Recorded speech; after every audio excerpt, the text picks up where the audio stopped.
If you've got so many opinions, you could come over here and do it yourself. I will. What? Hey, get away from my stew! Oh, it's you. What? No, of course not. Never seen you before in my life. I just figure you're you. You know? And I'm me, and that's where we are. So, what can old Mudtooth do for you, huh? This old mudder might have an answer or two for you. Quite a bit, stranger. The name's Mudtooth, and ain't nobody been around longer or seen more than I have. Except maybe old Ford, of course, but that old mudder cheats. Anyway, he hardly tells any of his stories. Only 3 reasons why folks come to see me, and that's my stories or my stew. Yeah. So, young'un, what'll it be? Town, you call it. Back in my day, a place like this wouldn't be considered much more than a camp or a bivouac, you might call it. Nah, this ain't no town. Not yet. But it is a fine place to set up kip. I lived by myself for years, see? Had myself what you calls it, a hockapatopter. That thing could fly to the moon and back. It could. Anywho, I was living by myself when my boy Brabus showed up saying we should move on. Told me it wasn't safe for me to be living like I've been living no more. He told me about this place. Got some nice people here. Took some getting used to, being around folks again. Well, Brabus, he's my son. 'Twere his idea to come join this little shanty town. Not a bad idea it was, neither. He's over yonder, at the shooting range, if you're looking to find him. Not much. That's so? Huh. Did it tell you about the stories yet? That one too, eh? Well, that's it, ain't it? My stories and my stew. Listen, you sure I said there were 3 reasons? 'Cause there's only 2, and that's certain. Huh. Only 2 reasons folks come to see old Mudtooth, and you know both of them. I'm pretty sure your memory's slipping. You bet your apple I can, but these ain't just stories, stranger. They're objective retellings of legitimate occurrences what you wouldn't believe. Now, where to start? So this wanderer comes up to visit me at my heliocopter, right? They're decked out with guns, but they walk up and ask for stew and a story. I'm thinking they'll get tired, wander off, and take my story somewhere else like all the rest. But they don't. They listen to all of it. And I think to myself, this mudder actually wants to hear these. Reminds me of my ma, tell you the truth, the way I'd listen to her, and the way my boy Brabus used to listen to me. Before he turned away, that wanderer reminded me of family. And that's the most important thing, ain't it? So I figured I ain't left long for this world.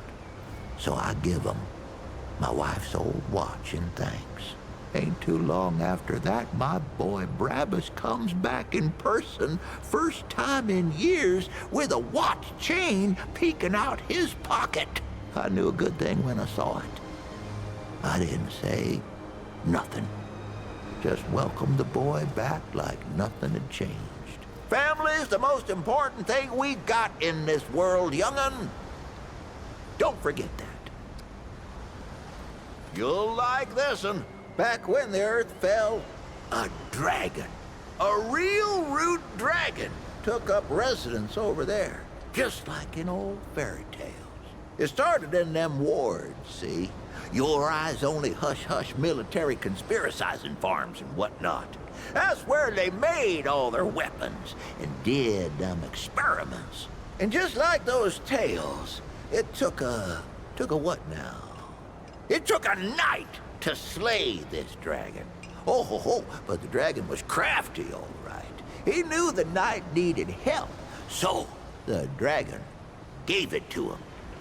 Yep, the dragon took the form of a talking tree and told the knight if they wanted to slay that dragon, they'd have to slay all these other beasts first. A cyclops, a living statue, what do you call them? Golem. Well, the knight slayed them all. But the thing was, these beasts weren't protecting the dragon. They were holding him back. So when the dragon finally did reveal itself, it was too strong for the knight. And it took him, body and mind, and made their strength its own. Stop me if I told you this one already. This city ain't without its own tales. Why, there's a tower, see? What only appears once in a gibbous August moon. Kinda looks like a big yellow-orange pumpkin. Within that tower's a man. Except he's not a man. He's a wizard, see? And he...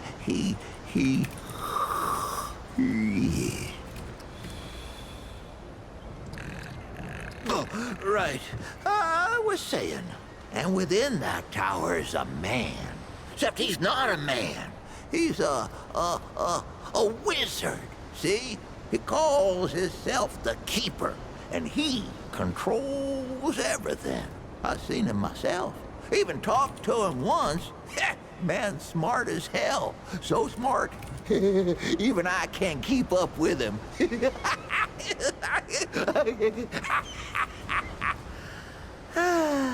He says he watches over all of us. But if that's the case, then he ain't been doing such a good job. I mean, look around you. But I reckon he means well. And that tower, I think, is like a spaceship he uses to teleportate to other planets. You go walk the city in a harvest pumpkin moon. You'll see what I mean. Sure can. Let's see. Ho-ho! So, I gotten separated from the Crazy Eight, my gang, you see. We've been chased by these big old deadwood, taller than a man with 10 times as many pointy bits. Whew, nasty fellers. The others, they holed up in this old scrap building and slammed the door. Left me for dead.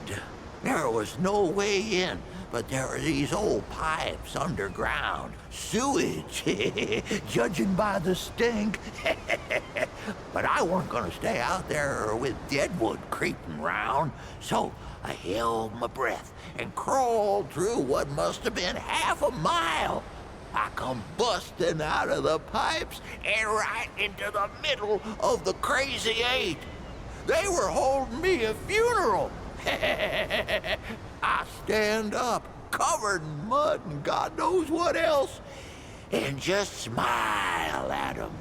And that, friend, is where I got the name Mudtooth. Don't think I told you this one yet. I ever tell you about the time I killed 300 deadwood in one go? Whoo, that's a tale. So, I lived up in this old, Helio-Chapataka, or what's great sniper's nest. Let me pop off deadwood from a mile away. But one night, I wake up to a rustling and a howling, right? I look outside, and there's deadwood all around the place. Hundreds of them. But they don't stop coming. And I'm thinking, this is finally it. But then I see tucked away behind an old building the cracked open end of an old gas main. So I squint my good eye and pray to Kennedy, Jeebus, and Cash. And I squeeze the trigger, and my bullet flies through the air like a hawk to a coney. Caw-caw! It scrapes the pipe, and boom! Whole damn horde goes up in flames. Not a single one of them left. Deadwood never did bother me after that. You'll like this one. I've been telling tales about the Ford family for years. I tell you, nothing about them surprises me no more. Like old Commander Ford, one who used to run this here ward, she was the youngest of the family. She's the one what brought most of this town together. They say she's dead and buried, but they don't know the truth of it. See, the thing about the Fords is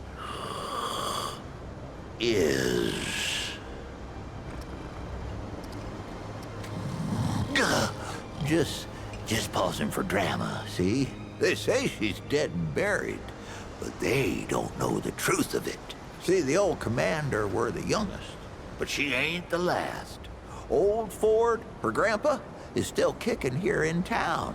Crazy old man went and fought the Deadwood head on and lived. Her grandmother was half Root herself. Folks used to call her the Root Mother. And oh, she were a twisted one, let me tell you.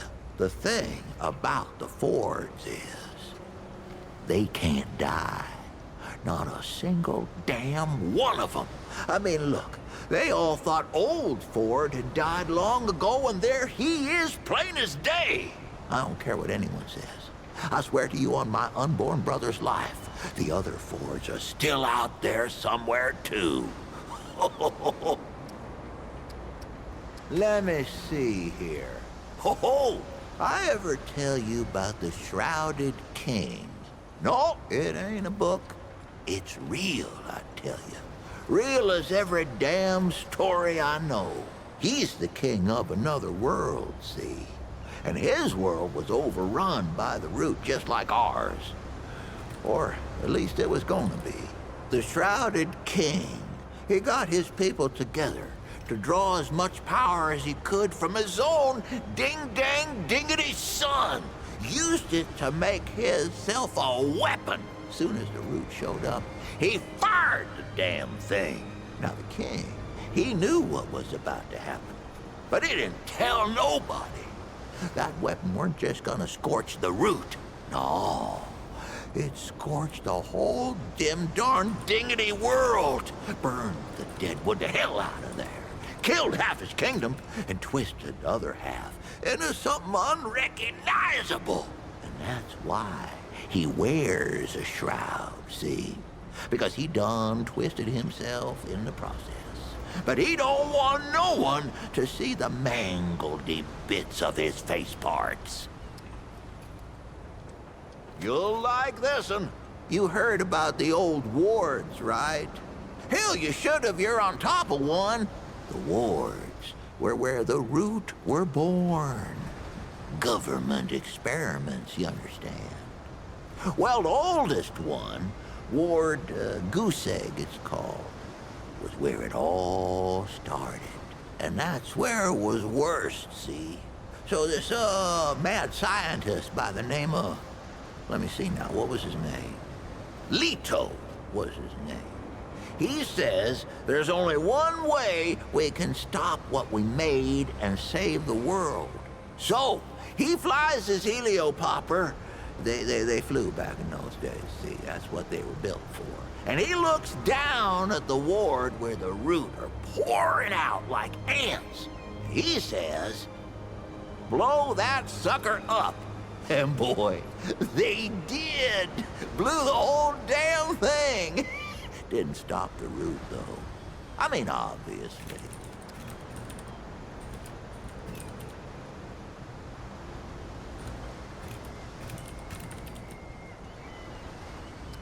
Don't think I told you this one yet.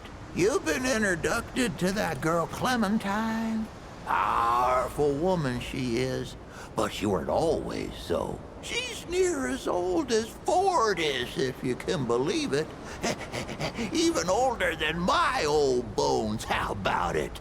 Those two have a lot in common, including traveling to other worlds. Clementine, see, she was born on Earth, but she spent most of her life on a snow. I ain't asleep. Just resting my eyes. You see, she was born on Earth, but Clementine spent 100 years on a snow world called Resome. They call it that on account of some you read and some you don't. Anyway, what was she doing all that time? Training. See, Resome's full of giant talking rats. They got warrior rats and midwife rats and even mystic rats. Clementine, she learned under the tutelage of a two-headed mystic named Sebum. Taught her everything she knows. She don't talk about it, of course, on account of Sebum's a wanted man. Rat, I guess. But it's God's own truth. I met the man myself, rat. Sure can. Let's see. Ho-ho! So I was on a scrounge with the Crazy Eight. That was my gang back in the day. We came across this old hospital, see? Folks were holed up in the basement, trapped there for God knows how long. But the Root had found those folks same time we did. Now the Crazy Eight, they were all for running. We got 88 problems, they'd say, and dead folks ain't one of them. But not me.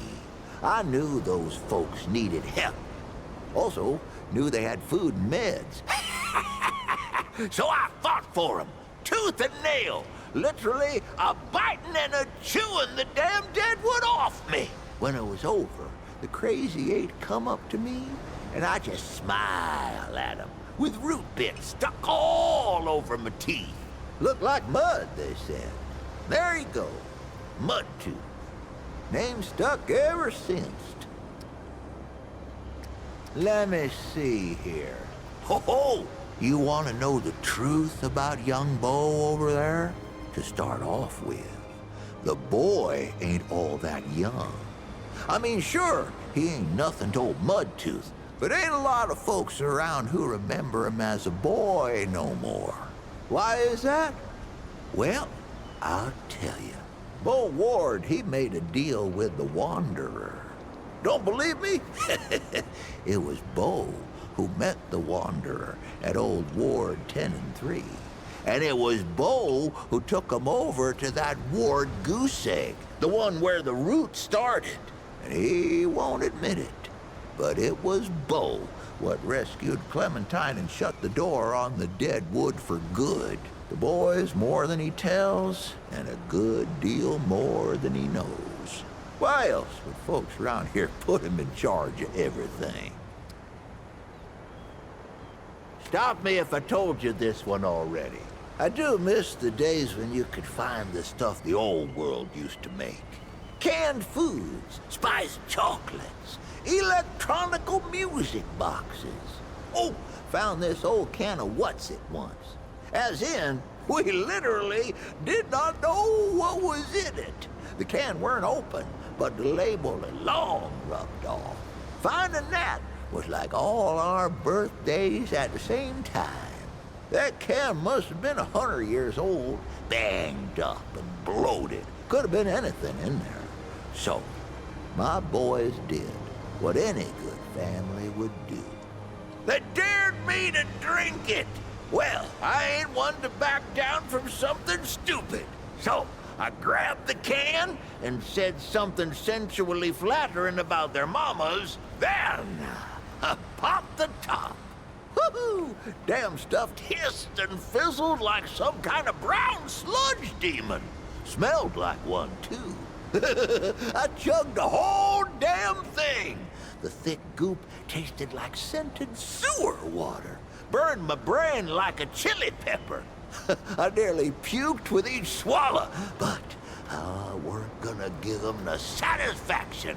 When I threw the can aside, the boys cheered. I opened my mouth, flashed them a smug smile, and my teeth was all stained the darkest mud brown you ever seen. Ha, they stayed that way for at least a month. And that's where I got my name. Sure can. Well, let's see. There's an old man what lives at the center of a maze. Or does he live at the gate to the maze? It don't matter. This old man sees everything. And I don't mean like he can see whatever he wants when he wants. I mean, he sees everything all at once. That ain't all. The old man in the maze is also, he...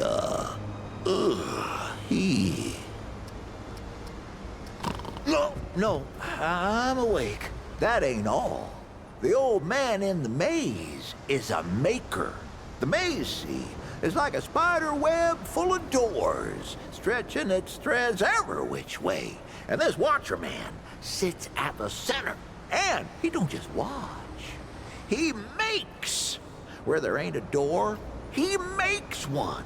And then he makes what's on the other side of it, too.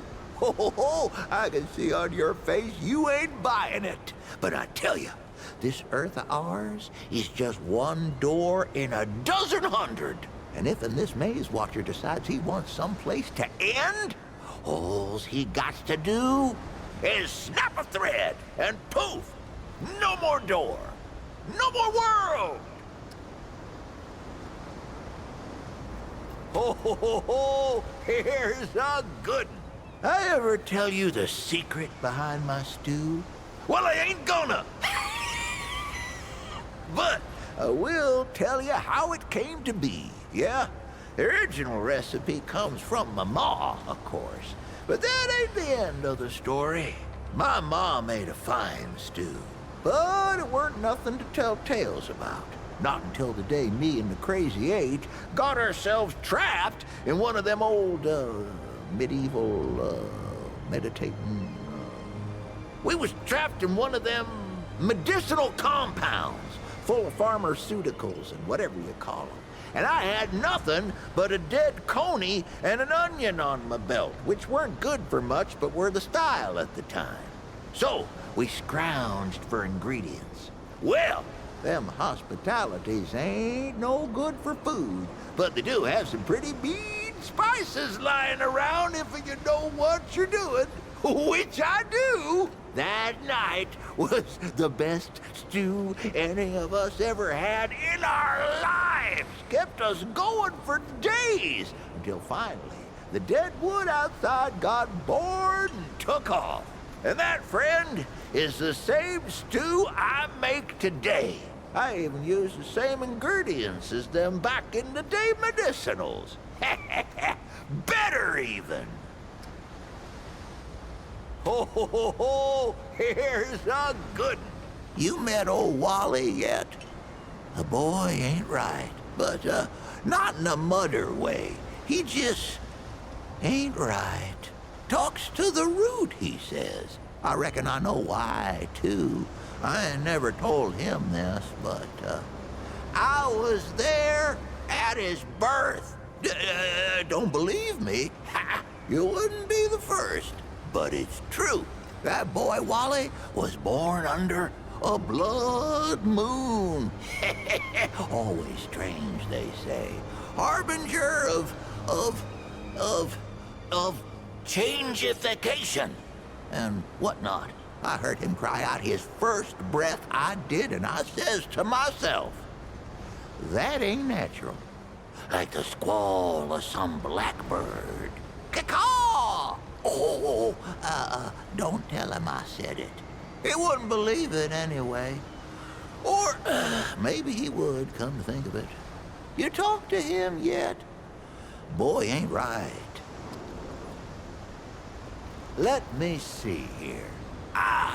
Did I tell you I once sailed across that ocean to that old rusted tower? It was after that wanderer came through here and cleared out the storm.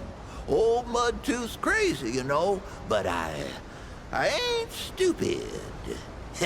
I tell you, I saw things down there that I ain't seen in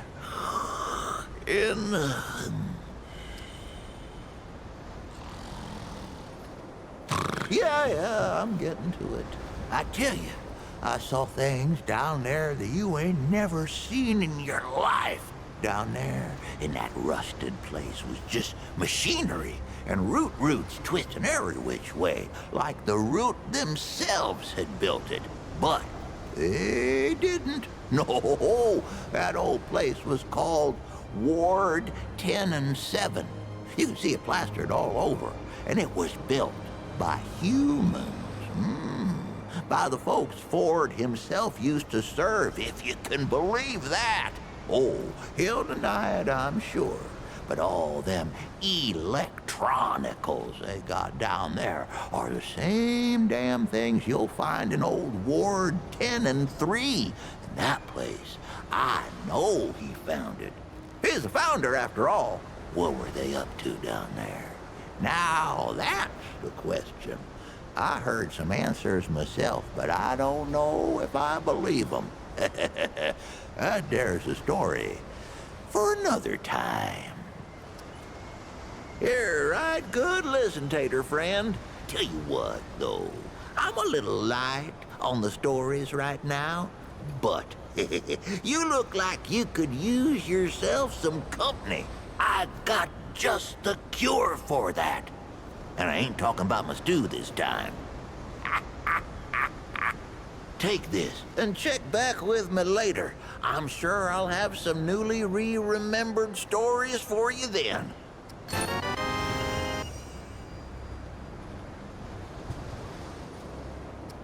Well, shoot, traveler. I might have some answers for you. You won't believe this one. But you should. Let me tell you what those folks are up to in that atoll, that Ward 10 and 7. That was where they did their experimenting, see? They made weapons for the USA. That's what this land was called back then. And the root, you see, they were cloned. Yes, sir. They found root D and A trapped in red amber, and they done built themselves an army. But this army, it got out of hand and turned against them. Couldn't tell the difference between the Usanayans and whatever else there was. Pretty good weapon, if you ask me. Nigh on slaughter the whole damn world.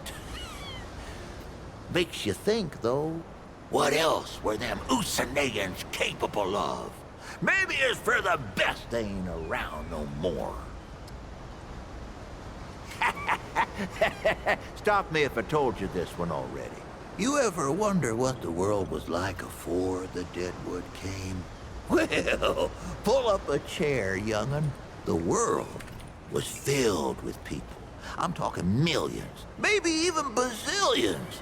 Why, you couldn't sneeze without snotting someone in the face. Now, these folks weren't like us nowadays. They had so much food that they would eat for fun. They'd get together to eat the extra meat. They had spare ribs, called it a barbecue. They were immune to all kinds of diseases. And every one of them, every one, had a puppy. Huh. And the world was run by, let's see here, what was it now? A presidentures, yeah, that's it. On account of the ceremonial wooden teeth. Whole damn world was ruled by the presidentures of the United States. Yes, sir. It was a better time then. Folks resolved their differences by coming together, listening to each other's problems and trying to solve them together. Oh, I guess that's what young Bo's trying to do with this place, ain't he? He ain't done half bad so far, neither. I reckon you gotta go through the bad to get to the good again. It's always there waiting if you just keep on looking. Sure can. Well, let's see. It's about the time my own damn son left me to die. Oh, don't worry, I'm still here, ain't I? Or he went to get some grub for us or whatever, I don't know. Point is, I was alone in the darkened woods with nothing but my rifle. We was on our way from the city to our new home in the ward here, carrying all my earthly possessions and all that, and Brabus, he up and leaves me in the middle of the night. And that's when I heard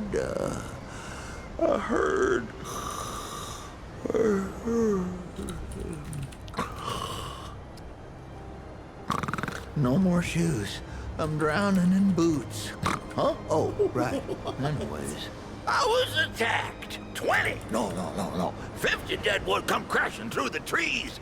We thought they was all dead and gone, but they were just a-waiting for old Mudtooth to leave his helio chopper. Now, I may be an old mudder, but I ain't no pushover.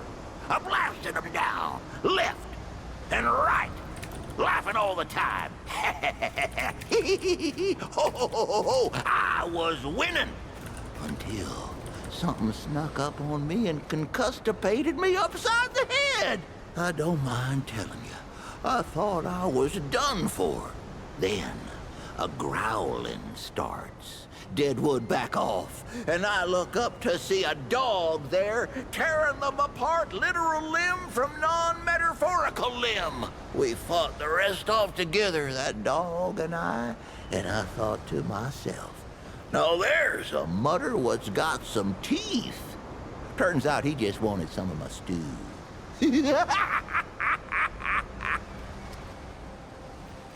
You won't believe this one. But you should. You met my boy Brabus yet? He's a handful, that one. Always has been. Got into a scrap when he was 5, he did. Knocked down a boy had to be, twice his age. And 3 to 6 times his height, at least. Well, that boy's pa didn't take it none too well. And this pa, phew, like a pair of fists with leg bones. That boy's pa wanted to take some skin out of me for it. Now, I ain't proud of what I did next, but, oh, who am I kidding? I wouldn't be telling you if I weren't proud, now would I? But, like I taught Brabus, say as I do as I say. And anyways, I couldn't back down from a fight. Not in front of the crazy 8. Come to think of it, that's probably how Brabus got the way he is. Anyway, I fight the man. He could have crushed my head between market and roast beef, but I aimed to win, not fight fair. I pointed at nothing at all behind him, then smooshed a scoop of mud straight into his mouth. Then, while he was a-spitting and a-sputtering, I hit him hard. So hard that when he fell, my muddy hand came away with 3 of his teeth in it. And that, friend, is the true story of how I got the name Mudtooth. Don't think I told you this one yet. Crazy 8 traveled a lot after leaving Sanctuary. Came to this one town named Ghostwell. No, Oakhole. No, wait. It was Swan Creek. Swan Creek, I'm sure of it. Anyway, this Croakswell town didn't take kindly to strangers, and that sure as hell meant us. We stayed anyway, of course. Brought 'em good scrounge, we did. Nobody scavenged like the Crazy 8. And there was this girl, smartest damn girl you ever met. Her old man, though, he didn't like us one bit, especially me. So one day, there's a banging on the doorstep. I open the door, and the girl's old man clocks me with the butt of his shotgun. Knocked out one of my teeth, he did. Then he points the gun in my face and starts shouting, "Which one of you assly holes got her in the family way?" he says. "I know it was one of you." Well, I ain't gonna argue with a man behind a gun. So I looks around, sees my tooth in the mud, and says, "Mudtooth, he's the one you're after." And off he ran after someone who don't exist. Or didn't exist, I guess. We ditched Ghost Crack that day, but the name came with me. And that's the story of how Brabus was born. Except he weren't born yet, was he? Not born then. The other thing. Conceptualized.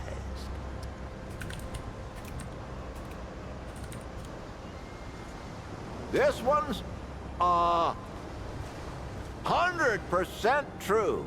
Ain't no one on this planet more beautiful or dangerous than the Moth Queen.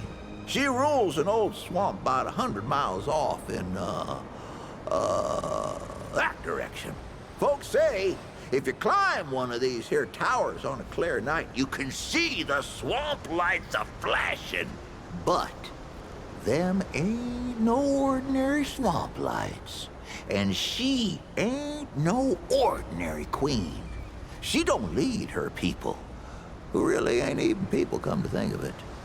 Anyways, the Moth Queen draws her folk to her like a... well, like a moth, I guess. That's how the saying goes. Anyway, she captures folks with her beauty and her mothy pulchritude. And she never lets them go.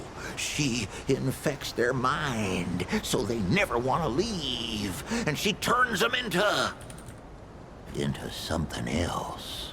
If you head off that way, keep your wits about you. 'Cause that swamp used to be a city as big as this'n. But no more. No more. Don't think I told you this one yet. I ever tell you how the world fell in the first place? Well, sit down, friend, 'cause there ain't no one knows what really happened but me. It started in them wars, see? Secret military-industrial complexes and whatnot. That's where they made all their weapons and did their experiments. Now, the root, see, it wasn't meant to, weren't meant to, what? Oh, let me see here. Now, the root weren't meant to reproduce, see?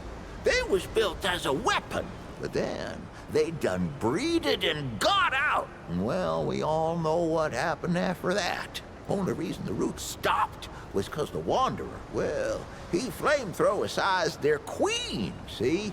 Over in that tower on the atoll, so's they couldn't breed no more. Now, listen.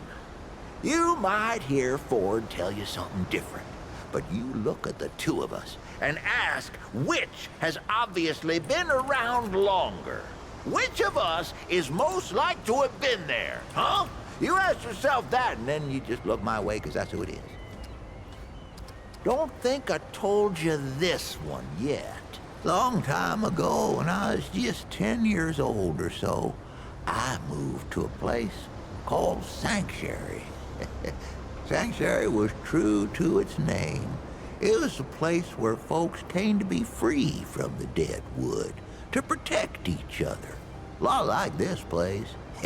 Boy, Sanctuary had everything. Folks there had working engines and roads filled with fruit trees. But Sanctuary had this one thing I ain't never seen since. They called them movers, and I can still see them in my mind.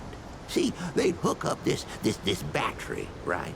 Only it weren't storing power, but stories. They'd hook it up to a wheel and a light, and bam! Whole worlds just show up on the wall. Talking rabbits and stuttering pigs and this one real surly duck. Maybe it's something like Ford's old crystals. Except you couldn't walk into the movers. Believe me, I tried. Nah, they just played for you, sound and all. Transporting you to another place. Maybe that's where I got my love of stories, huh? Huh. Never really thought about it till now. A good tale's like a good stew. You should only need a bowl or two to keep you going a while. Too much, and you'll get sick of it. We'll talk again later, friend. Rest assured. Careful now. My answers are known to lead to more questions. Pity that there. Take care, young'un. Don't be a stranger. Welcome back, traveler. Lucky for you, I've got answers. Good ones, too. Would you believe old Mudtooth's out of tails? Well, don't, 'cause I ain't. But I could use some time to simmer before telling the next one. Come back later, yeah?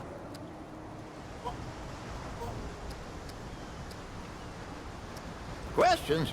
I reckon I'm always here to... Well, you take care now.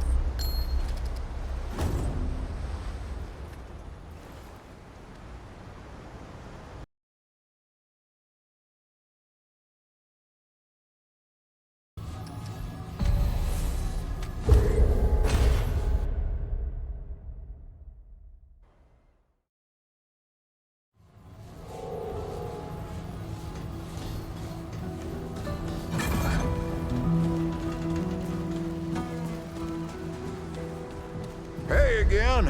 I hope it's stories you want, 'cause I got plenty. This old mutter might have an answer or two for you. I reckon you're the best listener I've done had in years. Heck, you devoured up all my stories like most folks lap up a stew. I do believe I'm all out of stories. But tell you what, there's a bit of a constellation prize. Take this. I'm guessing that'll be a mite bit more useful to you than it is to me. Tell you what, I might be out of stories, but I ain't out of stew.